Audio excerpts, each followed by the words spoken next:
माताओं, सगुन और अशगुन कई प्रकार के होते हैं। आप घर से निकलें और बिल्ली रास्ता काट जाए तो कहीं न कहीं अपशगुन माना जाता है। सर्प रास्ता काट जाए तो वो अपशगुन माना जाता है। आप घर से निकले, दो श्वान कुत्ते आपकी चौखट पे लड़ जाएं आपस में, आप किसी बहुत जरूरी काम से घर से बाहर जा रहे हैं, तो समझ लेना अपशगुन हो गया। और आप सुबह सुबह घर से निकले, बीच रास्ते में आपको दो बैल लड़ते हुए दिख जाएं तो आप समझ लेना कि काम बिगड़ेगा। और सबसे बड़ा अपशगुन है कि अगर पति 4-6 महीने के लिए बाहर जा रहा है और पत्नी पीठ पीछे रोना शुरू कर दे, तो इससे बड़ा अपशगुन दुनिया में दूसरा नहीं होता। शगुन वो होते हैं, अगर आप घर से निकले और सुबह कोई फूलों का भरा पात्र लेकर के आपके सामने से निकल रहा है तो समझ लेना काम पूर्ण हो गया। कोई गाय अपने बछड़े को दूध पिलाती हुई मिल जाए तो समझ लेना काम पूर्ण हो गया। कोई संत सुबह सुबह आपको दर्शन करा दे तो समझ लो काम पूर्ण हो गया। सुबह सुबह मंदिर से घंटे घड़ियालों की आवाज आ रही है, धूप बत्ती अगरबत्ती की सुगंध आ रही है, तो समझ लेना काम पूर्ण हो गया। माताओं, आप घर में कुछ काम ऐसे करती हैं जिसे करने से 100% गरीबी आने के चांस। पहला, माताओं को कभी भी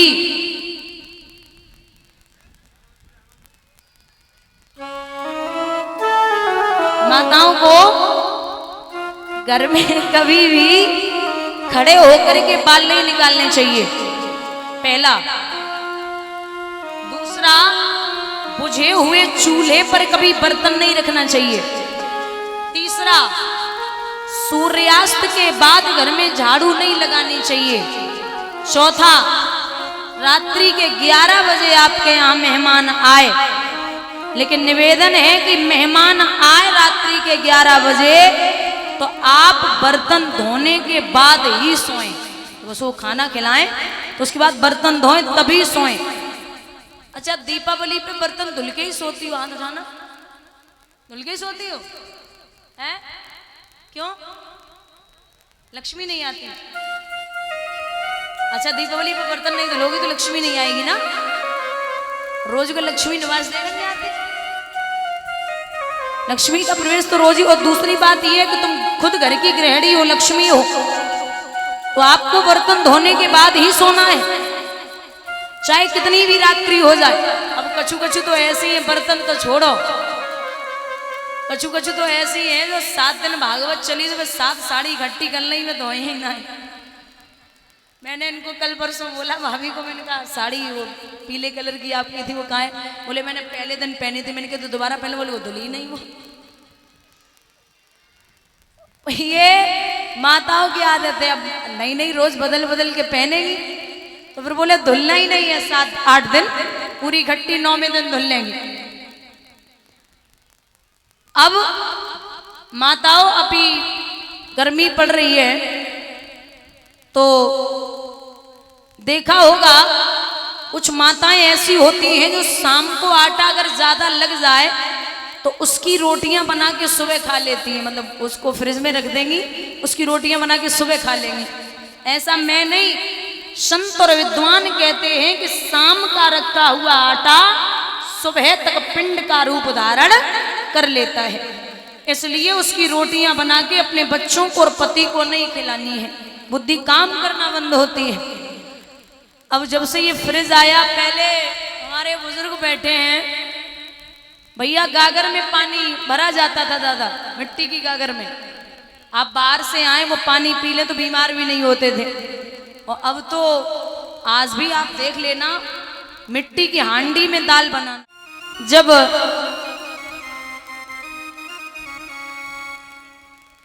कृष्ण की वो प्रेमी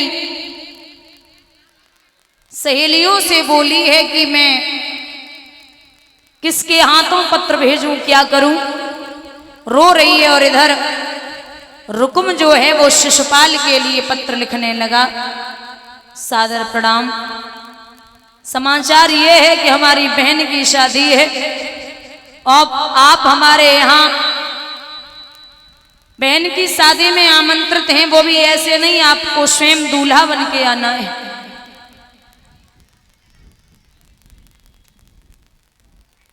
जब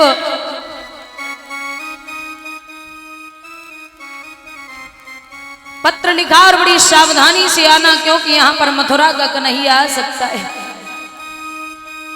पत्र नाई ब्राह्मण को दिया तो नाई ब्राह्मण चिट्ठी लेके जब पहुंचे चंदेरी में, माताओं सबसे पहले शिशुपाल ने नाई और ब्राह्मण के सिर काट के रख लिए और भाभी को जवाब दो कि हमें बारात लेके जाना है। कहाँ जाना है? रुक्मणी से विवाह करना है। भाभी बोली लला देवर काय को पागल बने हो, वो बड़ी सुंदर सी है। शिशुपाल बोले हमका कम सुंदर है, जो रस्म होती उसे निभाओ, लेकिन हुआ ऐसा। जग शीस मोहर जब धरो रे के हुई गई छीक अंगारी।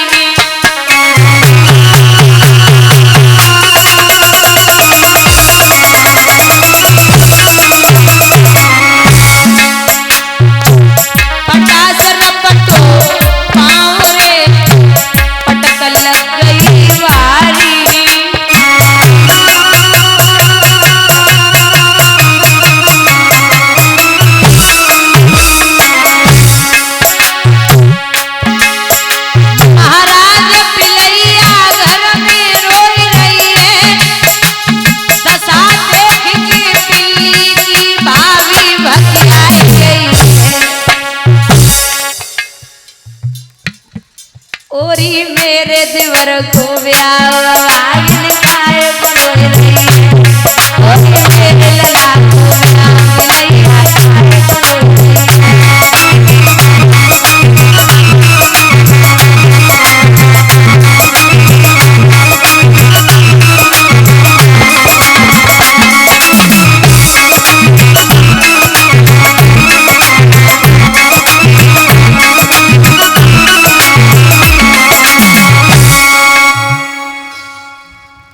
जो भी अब माताएं आए आगे वाली सब सुनो, जो भी अब जिसको आना है वो बैठाना नहीं है यहाँ पे। अब इतना तो यहाँ पे स्पेस रखो, जो पीछे जो भी आए पीछे बैठाना। यहाँ जो बैठने की कोशिश करें कहते ना पीछे बैठ जाओ, लेट आओगे तो पीछे ही बैठोगे, और जितनी लेट आई हो हमने बैठन दो, ऐसे गलत बात है।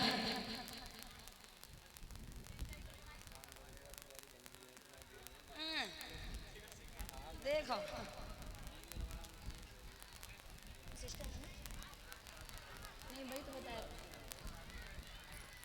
और ये दीदी जी श्रीमती मिथिलेश कुमारी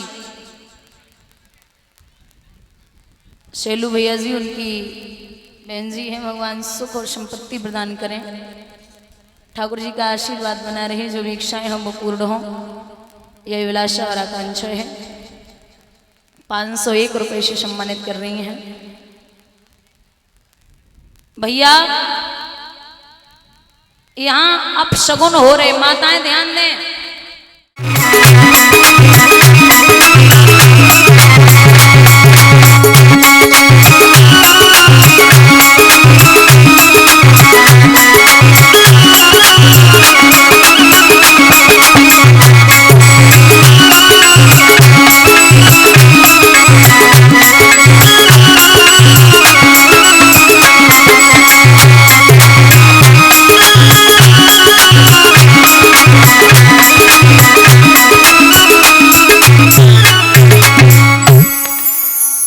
जब समझाया